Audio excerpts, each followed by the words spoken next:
जी जनाब, once again welcome back after a break. और आगाज़ में मैंने आपसे ज़िक्र किया था कि जो मुख्तलिफ़ टैलेंट्स होते हैं, हमारी कोशिश होती है कि वो हम आपके सामने लेकर आएँ। मुख्तलिफ़ फ़ील्ड से, आर्ट से रिलेटेड लोग हमारे दरमियान में मौजूद होते हैं। आज जिस फ़ील्ड से जो मेहमान हमारे ताल्लुक़ रखते हैं वो है कैलीग्राफ़ी। किस नौयत की कैलीग्राफ़ी करते हैं उसके बारे में हम उनसे बातचीत करेंगे। साथ साथ ये भी पूछेंगे कि क्योंकि उन्हें बहुत मुख्तलिफ़ जगहों से, ममालिकों से अवार्ड्स मिले हैं, वो कहाँ कहाँ से मिले हैं ये भी पूछेंगे। साथ साथ बहुत सारी चीज़ें ऐसी हैं जो कैलीग्राफ़ी से रिलेटेड हैं, तो आज हमें मौका मिला है उनसे बात करने का, तो आइए उन्हें वेलकम करते हैं। हमारे साथ यहाँ पे मौजूद है मोहम्मद अशरफ हीरा साहब। अस्सलाम वालेकुम। वालेकुम। कैसे हैं आप? अल्लाह का शुक्र है, मैं ठीक ठाक। बहुत बहुत शुक्रिया कि आप तशरीफ़ लेकर आए। Thank you. और सबसे पहले तो मैं यही आपसे जानना चाहूँगी कि मुख्तलिफ़ फ़ील्ड्स होती हैं आर्ट्स की, लेकिन ये कैलीग्राफ़ी ही क्यों चूज़ किया आपने? कोई इसके पीछे कोई हिस्ट्री है, कोई कनेक्शन है, क्या है? जी, कनेक्शन भी है, हिस्ट्री भी है। बेसिकली ये चूँकि एक मेरी फैमिली का एक आर्ट था पिछले अच्छा, मतलब एंसेस्टर से चलता आ रहा है? हाँ जी, काफ़ी 470 साल से मेरे जो वालिद साहब थे वो भी वो शौकिया कैलीग्राफर थे, दादा जान भी, फिर परदादा जान भी। इवन के जो मेरी सिस्टर हैं वो भी माशाल्लाह इंटरनेशनल अवार्ड विनर हैं। मेरे भाई भी कैलीग्राफी करते हैं। तो एक तो ये वजह थी, ब्लड रिलेशन था। सेकेंडली मामला था कि कैलीग्राफी चूँकि उसका कनेक्शन जो है इस्लामिक आर्ट से बहुत ज़्यादा है, कुरान शरीफ की ख़ताती, तो वो एक रूहानी सुकून मुझे मिलता था और बहुत ज़्यादा कह लें कि उसमें क्रिएटिविटी है पेंटिंग से ज़्यादा या स्कल्पचर से ज़्यादा। अच्छा। तो उसमें काफ़ी सारी तर्ज़ें थी। तो एक तो एक फैमिली का एक बैकग्राउंड था। सेकेंडली कि मुझे भी पसंद थी कि मैं बजाय ये कि मैं वेस्टर्न आर्ट को प्रमोट करूं या किसी और मज़हब के आर्ट को प्रमोट करूं, मैं कहा हम जो इस्लामिक आर्ट है, जो हमारा मज़हब है, हम इसको प्रमोट करें। बिल्कुल सही बात है। तो ये एक ख़ास वजह थी। तो आगाज़ कब हुआ इस चीज़ का? बेसिक मतलब अगर जैसे मैं पूछूं कि हाँ प्रॉपर तरीके से कैलीग्राफी प्रोफेशनली आपने कब आगाज़ किया इस बात का? बचपन से ही मैंने किया था। एक तो ये था कि मुझे जो इसका ज़्यादा जब शौक़ हुआ, चले पेरेंट्स का तो एक फैमिली तो था लेकिन था कि मेरी क्लास में कोई 3-4 ऐसे दोस्त थे मेरे क्लास वाले थे कि जो ऑलरेडी पहले कैलीग्राफी और पेंटिंग का उनका बड़ा अच्छा हाथ था। उनकी फैमिली में भी वो प्रोफेशनल आर्टिस्ट थे सारे। तो उनकी तरफ देख के मुझे मज़ीद शौक़ बढ़ा कि मैं भी अच्छा लिखूँ और उनसे अच्छा लिखूँ और जीतूँ। तो फिर वो प्राइमरी में कंपटीशन हुआ। तो वो मेरे से अच्छा काम करते थे, मैं डरता था उनसे कि मैं हार जाऊंगा, लेकिन टीचर ने हमको सिलेक्ट किया, मुझे भी किया और मुझे जो था वो भिजवा दिया कंपटीशन पे हम सबको। तो मैं अंडर प्रेशर था उस वक्त। अच्छा। लेकिन एक ऐसा मेरे लिए खुशी का समा हुआ कि मैंने फर्स्ट प्राइज जीत लिया माशाल्लाह। तो मेरे में हौसला एकदम आ गया, ज़ाहिर वो मोटिवेशन अलग से आ गई। तो फिर एक पंजाब का कंपटीशन हुआ, पंजाब डांस बुक बोर्ड था, मैंने उसमें भी फर्स्ट प्राइज ले लिया। फिर नेशनल कंपटीशन हुआ। तो वो एक बात ये के बाद ही गए, मैंने 3 कंपटीशन जीते ना, फर्स्ट और तीनों में फर्स्ट प्राइजेस। जी, तो मेरा और हौसला बढ़ गया। तो फिर जो मैं उनसे एक डरता था कि ये मुझे वो डर खत्म हो गया, तो वो खत्म हो गया। फिर चलते चलते फिर इसी तरह जब मैंने एक और कंपटीशन जीता 4th क्लास में, तो मेरे वालिद साहब थे गए हुए, तो वहाँ पे जो जजेस थे बहुत बड़े कैलीग्राफर थे, गुलाम रसूल साहब थे, मोहम्मद अली ज़ाहिद साहब थे। अच्छा। और भी दूसरे सीनियर पाकिस्तान के खिताब थे। तो उन्होंने मेरे वालिद साहब को कहा कि आप इसको बाकायदा सिखाएं। अच्छा। और अगर आप मुनासिब समझे तो आप हमारे पास इसको ले आया करें। तो हम इसको तो वालिद साहब ने चूँकि इस चीज़ का बेनिफिट लिया, उनको भी शौक़ था, मुझे भी था, तो फिर मुझे वो लेकर जाते थे। तो बेसिक जो आपके मेंटोर थे वो कौन थे जिन्होंने आपको प्रॉपर सारे कैलीग्राफी? मेरे जो पहले टीचर थे गुलाम रसूल साहब थे। ठीक है। बहुत बड़े पाकिस्तान के कैलीग्राफर थे। फिर उसके बाद मोहम्मद अली ज़ाहिद साहब। अच्छा। हाँ जी, 2 साल के बाद फिर मैं गुलाम रसूल साहब ने खुद ही मुझे कहा कि आप इनसे भी सीखें, ये बहुत अच्छे, अरेबिक कैलीग्राफी में पाकिस्तान का बहुत बड़ा नाम था उनका। बिल्कुल।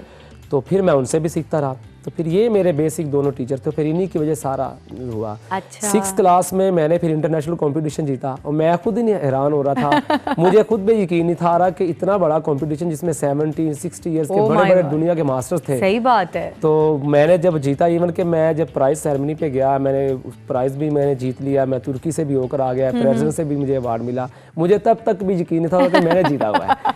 तो सही। फिर वो राहें खुल गई। परवेज़ मुशर्रफ साहब प्रेसिडेंट थे पाकिस्तान के, मुझे उनसे अवार्ड मिला अज़ाफ़ी, फिर स्कॉलरशिप मिली, फिर मैं बाहर चला गया, वहाँ से अपनी स्टडी भी की और मैं साथ साथ कंपटीशन के। तो माशाल्लाह से आपने नेशनल और इंटरनेशनल दोनों जगह पर अपना नाम कमाया और बेहतरीन परफॉर्मेंसेस दी, और आपके कुछ बेहतरीन शाहकार भी हमारे पास मौजूद हैं। और साथ साथ जहाँ जहाँ अपने अवार्ड्स लिए वो भी मैं आपसे पता करूँगी कि कहाँ कहाँ से अपने अवार्ड्स लिए। कुछ पिक्चर्स हमारे पास हैं, तो आइए चल के देखते हैं। जी जनाब, ये कहाँ, ये सऊदीया लग रहा है मुझे। जी ये सऊदी अरेबिया में है। एक गवर्नर मदीना थे, जब ये मस्जिद नबवी खाना काबा के कुरान शरीफ की कैलीग्राफी हुई थी, मुल्तका हुआ था, तो उसमें पाकिस्तान के 5 कैलीग्राफर सेलेक्ट हुए थे। अच्छा। तो उसमें मैं भी था। तो ये उस वक्त हमें जो उनकी वो यादगार शील थी। ये चाइना के वाइस प्रेसिडेंट थे। 2010 में एक बिनाले हुआ था चाइना में, तो मेरा फर्स्ट प्राइज आया था कैलीग्राफी में। तो उस वक्त की ये थी। Amazing amazing. और ये अबू धाबी में थे। और ये जो इर्सिका तुर्की वालों ने, OIC वालों ने कंपटीशन करवाया था, मेरा फर्स्ट प्राइज था 2010 में। अच्छा। तो ये उसकी प्राइज सेरेमनी के मुझे अवार्ड मिला था। और ये गवर्नर मक्का से, जब ये कल्चर मिनिस्ट्री के थे, मिनिस्टर थे, और गवर्नर मक्का साहब से, दोनों से मुझे अवार्ड मिला था। ये मक्का कंपटीशन हुआ था बहुत बड़ा। अच्छा। तो उसमें मेरे ये पोजीशन हुई थी। सही। तो वाकई एक इंस्पिरेशनल सिलसिला जो आपका स्कूल से ही चला, तो मेरे ख्याल से दोस्तों का भी इसमें बड़ा अमल दखल है, क्योंकि अगर उनको देखकर आपके अंदर एक जज्बा पैदा ना होता तो शायद इसकी तरफ आप इतने गहराई से ना आते जैसे अभी आप। ऐसा एग्जैक्टली ऐसा ही है। तो अब उन दोस्तों का क्या रवैया है जब आप इतने ज्यादा अच्छे पैमाने पे पहुंच चुके? कि मैं चूंकि छोटी एज में बाहर चला गया था 6 क्लास में, तो हमारी जो एक सिलसिला था वो 5-6 क्लास तक था। फिर मैं जब 10 इयर्स के बाद वापस आया, तो मैं तो ये सोचता था कि वो बहुत बड़े कैलीग्राफर या आर्टिस्ट बन गए होंगे और मेरा अब उनके साथ अच्छा मामला होगा। हाँ। कम्युनिकेशन हमारी रहती थी थोड़ी कभी कभार, लेकिन फिर एकदम गैप आ गया। उसके बाद 4-6 साल तो हमारी बातचीत नहीं हुई। तो मैं जब पाकिस्तान वापस आया, तो जब मैंने उनसे मैं देखा, तो कुछ तो आउट ऑफ सिटी चले गए, कुछ आउट ऑफ कंट्री चले गए। लेकिन जब फिर मुलाकात हुई, तो जब मैंने देखा कि कहते हमने तो उसी वक्त छोड़ दिया था, तो मुझे बड़ा अफसोस हुआ, मुझे दुख हुआ। हाँ। तो मैं तो एक खुशी लेकर आया था, इस मेरे में ये एक्साइटमेंट थी कि मैं जाऊंगा और वो बहुत अच्छे कैलीग्राफर बने हुए होंगे। हाँ। चले हम मिलके करेंगे, हम एक पेयर बनाएंगे। तो लेकिन वो सारी चीजें जो थी वो मुझे भी बड़ा दुख हुआ। तो आपने फोर्स नहीं किया कि नहीं भाई तुम लोग तो इतने अच्छे आर्टिस्ट थे, दोबारा से शुरू करते हैं?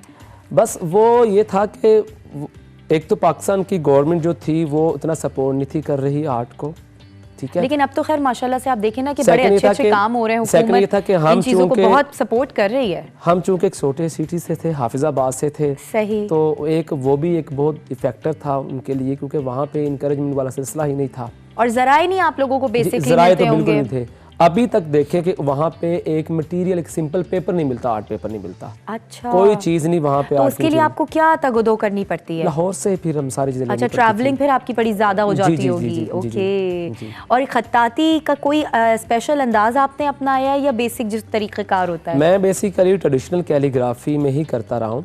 शुरू में जो मैंने कंपटीशन जीते थे कूफिक में जीते थे। ये इस्लाम का पहला ख़त था और काफ़ी डिफ़िकल्ट है, ठीक है। वो मैंने किए। फिर उसके बाद आहिस्ता आहिस्ता जो मैंने बाकी स्टाइल्स में भी कंपटीशन जीते मैंने। अच्छा। तो जो मेरी स्पेशलाइजेशन थी कैलीग्राफी में, वो कूफिक मेरी एक पहचान बनी। फिर कूफिक में मैं दुनिया का पहला कैलीग्राफर हूँ कि जिसने कूफिक का टोटल सिलेबस जो था वो तरतीब दिया, बुक पूरी। माशाल्लाह, माशाल्लाह। तो वो बस वो शायद अल्लाह ताला ने मेरे लिए वो एक चीज़ रखी हुई थी संभाल के कि ये ही करेंगे सिलेबस। एग्जैक्टली। आपके कुछ फन पारे भी हमारे पास आपकी कैलीग्राफी के मौजूद हैं, तो साथ साथ वो भी चलकर देखते हैं ताकि आपको अंदाज़ा हो कि हम किस तरह की कैलीग्राफी के बारे में बात कर रहे हैं। ये देखें जी, ये कि आप ये इसको भी ज़रा बयान करते जाइए। ये हिलिया शरीफ है। बेसिकली ये नबी अलैहिस्सलाम के बारे में जो उनकी सिफ़ात बयान की गई थी हज़रत अली रज़ियल्लाहु अन्हु को की तरफ से, तो उसके साथ फिर कुछ कुरानी आयात लिखी हुई हैं जिसमें नबी अलैहिस्सलाम के बारे में है या उनकी शान में है। अच्छा। तो ये एक हिलिया शरीफ खताती की एक बहुत बड़ी एक सनफ़ है, उसकी एक तर्ज है। क्योंकि जो बड़े पुराने वक्तों में अगर किसी कैलीग्राफर को डिग्री दी जाती थी या एक बहुत बड़ा सर्टिफिकेट होता था, वो हिलिया शरीफ लिखता था तो फिर उसको वो इजाज़ा, वो डिग्री मिल दी जाती थी। तो ये बेसिक था। अच्छा, और कोई हमारे पास अगर पिक्चर है तो वो हम देख सकते हैं? जी, ये अल्जीरिया में मुझे फर्स्ट इसमें प्राइज़ मिला था 2009 में। अच्छा। तो ये अल्लाह ताला की जो एक इंसान के लिए नवाज़शाह थी, या जो कह लें कि एक बहुत बड़ी नेमते थी, उसके मुतल्लिक़ मैंने कुछ आयात लिखी हुई थी। अच्छा, माशाल्लाह माशाल्लाह। हाँ जी। ये अल इज़्ज़तु लिल्लाह, इसमें मैंने गोल्ड में सारा काम किया है। शेल गोल्ड है इसमें, पोस्टर गोल्ड है और गोल्ड लीफ में काम किया। और ये इंस्टीट्यूट है यहाँ पे, एक स्पेस यूनिवर्सिटी है इंस्टीट्यूट है, उनके लिए मैंने काम किया था। कि कैलीग्राफी को मैंने जो स्पेस की मुतल्लिक़ा जो आयात थी वो पेंट किया था। इसमें मुख्तलिफ कैलीग्राफी के स्टाइल्स को और इस तरीके से ना किया था, कंपोजिशंस बनाई थी कि वो स्पेस का भी एरिया सारा लगे। सही सही। और उसमें वो कॉन्सेप्ट हो उसका। ये सूरह कदर है, ओल्ड कूफिक में और जो हमारी मॉडर्न कूफी है, दोनों में। अच्छा, ये कतर म्यूजियम वालों ने मेरे से ये ली थी, इसमें मेरा फर्स्ट प्राइज़ आया था। माशाल्लाह माशाल्लाह, ज़बरदस्त। ये वही जो मक्का कंपटीशन हुआ था बहुत बड़ा, उसमें ये जो कंपटीशन में इसमें मुझे प्राइज़ अच्छा, ये इसके ऊपर आपको प्राइज़ मिला था? जी, ये शहादतैन है। ओके जी सही। ये अल्लाह अकबर, साथ मैंने टर्किश इल्यूमिनेशन किया और इजिप्शियन इल्यूमिनेशन की है। जो सेंट्रल वाला एरिया वो इजिप्शियन इल्यूमिनेशन का है और जो आउटसाइड बॉर्डर है वो टर्किश और ईरानी इल्यूमिनेशन को मिक्स करके पेश किया। और ये भी रिवर्स गोल्ड से किया गया। अच्छा। ये एक फन पारा है जो नबी अलैहिस्सलाम की मैंने शान में लिखा हुआ है, जिसमें नबी अलैहिस्सलाम के 5 नाम है दायरे में। और जो कुछ दुरूद इब्राहिमी है और कुछ आयात हैं जो नबी अलैहिस्सलाम की शान में नाज़िल हुई थी। अच्छा, तो वो मैंने एक कंपोजिशन बनाई है। ठीक ठीक ठीक ठीक। ये वो फन पारा है जो पाकिस्तान की हिस्ट्री का एक बहुत नायाब और एक कह लें कि एक अट्रैक्टिव आर्ट वर्क है। अच्छा। ये वो फन पारा है कि जो पाकिस्तान की हिस्ट्री में फर्स्ट टाइम पाकिस्तान जो इंटरनेशनल कंपटीशन जीता था कूफिक में, वो मैंने ही जीता हुआ था। तो ये वो आर्ट वर्क था हमारा। अच्छा। ये सूरह फातिहा है दीवानी जली में, और कूफिक में भी इसमें मैंने बिस्मिल्लाह लिखी हुई है और इल्यूमिनेशन की है 5 तर्ज में इसकी। ईरानी इल्यूमिनेशन है उसमें, फिर जो मैंने एक क्रिएट किया था स्टाइल इल्यूमिनेशन का, नक्काशी का, वो है। टर्किश इल्यूमिनेशन है और इजिप्शियन इल्यूमिनेशन भी है इसमें। ये काफ़ी पुराना मेरा काम है। जब मैंने स्टार्टिंग में अपना बेसिक कोर्स कंप्लीट किया था 2004 में। सही। तो ये वो मैंने एक फन पारा क्रिएट किया था। ओके ठीक है।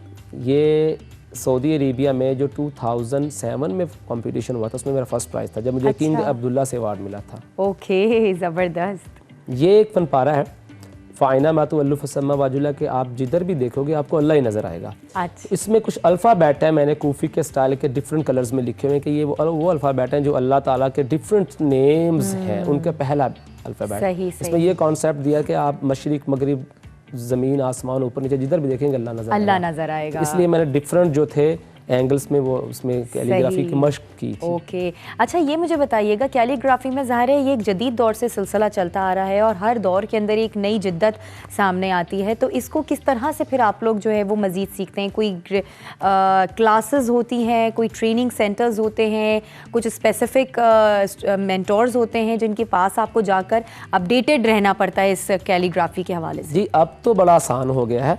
अब तो आपको पता है कि सोशल मीडिया का दौर है, लैपटॉप्स हैं, मुख्तलिफ सॉफ्टवेयर आ गए हैं। इंटरनेट पे हर चीज़ अवेलेबल है। अब बल्कि ज़्यादा आसान, उसमें आसानी ये भी होता है कि जो एक बेसिक कैलीग्राफर होता है ना, जिसने बेसिक से सीखा होता है सही, पूरे प्रोसेस ज़रा जल्दी कर लेता है, प्रोसेस के तहत जो सीखा होता है। जब कोई नई चीज़ आती है तो उसके लिए कोई मुश्किल नहीं होता। अच्छा। अगर एंगल्स का या कुछ वहाँ से कुछ राज निकालने हो तो लैपटॉप होता है, सॉफ्टवेयर है, हम ग्राफ लगाते हैं, उसके डिफरेंट चीज़ें अलग अलग करते हैं, सारी चीज़ों को, उसकी कंपोजिशनों को बिल्कुल डिफरेंट सारे लफ्ज़ों को करके कलर्स दे के फिर हम उसकी सारी टेक्निक्स ढूंढ लेते हैं कि किस टेक्निक से, किस एंगल से या किस की पैमाइशों से उन्होंने कैसे काम किया।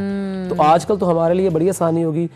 पहले जब सॉफ्टवेयर्स का दौर नहीं था, जो मसलन पहले जो सॉफ्टवेयर नहीं थे जो आजकल इलस्ट्रेटर वगैरह चलते हैं, तो हम क्या करते हैं, हम बटर पेपर यूज़ करते थे। बटर पेपर पे हमने वही चीज़ लिखनी होती थी, हर चीज़ को हमने करते, वो काफ़ी टाइम लगता था। बिल्कुल, ये तो इतनी मेहनत का काम है। अभी पिक्चर्स अगर हम देखें तो एक फन पारे की टेक्निक्स ढूंढने के लिए हमें महीनों लग जाते थे, और अब 2-3 दिन में हम सारी चीज़ें कर लेते हैं। अच्छा, अगर किसी के अंदर ये टैलेंट है तो कैसे पता चल सकता है? कौन सी ऐसा तरीका है जो हमें बताएगा कि हाँ भाई हमारे अंदर ही कैलीग्राफी का ये हुनर मौजूद है? कोई मुश्किल नहीं है। सबसे पहली जो एक आम से सिंपल चीज है कि वो काम करे।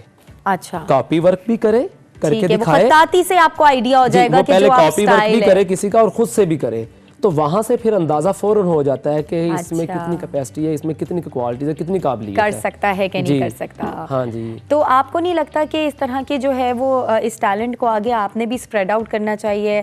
आप भी लोगों को गाइडेंस दें, आप सिखाएं लोगों को? जी, मैं सिखाता हूँ, मैं लेक्चरर हूँ यूनिवर्सिटीज़ में। अच्छा। काफ़ी सारी यूनिवर्सिटी में मैं पढ़ा भी चुका हूँ, और मेरा एक इदारा है अशरफुल कलम के नाम से।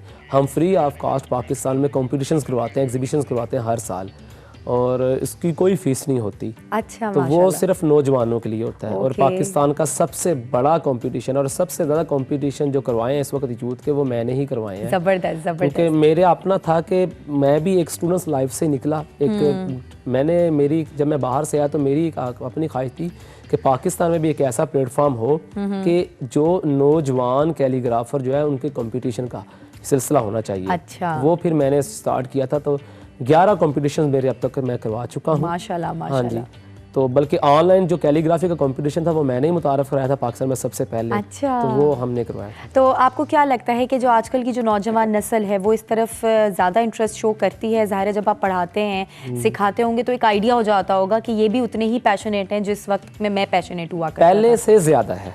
पहले से ज़्यादा। उसकी सबसे बड़ी वजह सोशल मीडिया है और उसकी दूसरी सबसे बड़ी वजह कि टेक्नोलॉजी का आम हो जाना है। क्योंकि अब ये होता है कि जितने भी कैलीग्राफर या एक्सपर्ट हैं जो काम करते हैं वो अपनी सारी टेक्निक्स प्रोसेस सारा फोटोग्राफी करके या स्कैनिंग करके वो नेट पे लगा देते और हैं। सीखने के लिए आपके पास इंटरनेट की फैसिलिटी अवेलेबल है। बिल्कुल तो है। कोई मुश्किल बात नहीं है कि आप पहले ये सोचें कि जी मैं किस मेंटोर को हायर करूं, किससे गाइडेंस लूं। अब तो हर चीज़ आपके पास इन दी हैंड अवेलेबल है। मैंने स्टार्ट किया था 99 में, मैं बिल्कुल 7-8 साल का था। हाँ। तो उस वक्त तो सोशल मीडिया का दौर नहीं था, बुक्स भी नहीं थी पाकिस्तान में अवेलेबल, फॉरेन कंट्रीज में सारा कुछ होता था। तो अगर हमें कहीं से पता चलना कि किसी के पास बुक आई है तो हमने उसके पास जाना, फोटो कॉपी करानी। अच्छा। तो अब तो बहुत आसान है। PDF फाइलें बन गई हैं, तमाम बुक्स वो अभी रिलीज नहीं होती तो नेट पे पहले आ जाती हैं। सही तो बात है। आसानी हो गई है और पहले से ज्यादा तरक्की अब हुई है खताती की। कंप्यूटर के आने से एक थोड़ी देर के लिए एक ब्रेक तो हुआ था, थोड़ा सा जवाल जरूर आया था, लेकिन फिर उसके बाद इम्प्रूवमेंट हुई। एग्जैक्टली, ज्यादा हुई पहले और से। ये बहुत अच्छी बात है बल्कि क्योंकि मार्केट मेरे ख्याल से लोगों में अवेयरनेस आ गई इस वजह से। भी और मार्केट वैल्यू ज्यादा बढ़ गई है। हमारे वक्तों में जब हम छोटा सा 2000-2001 में तो हम कंपटीशन लड़ने के लिए जाते थे तो हर चीज़ मैनुअल होती थी और हमें मुश्किलात भी आती थी, लेकिन अब उससे ज़्यादा हो रहा है। वेल, बहुत बहुत शुक्रिया Mohammad Ashraf, thank you so much for coming here. और माशाल्लाह से आपका बड़ा बेहतरीन टैलेंट है और जिस तरह से आप आगे इसको बढ़ावा दे रहे हैं और भी बच्चों को सिखा रहे हैं, ये मज़ीद आगे जो है और बढ़ता ही चला जाए। Best of luck in your future.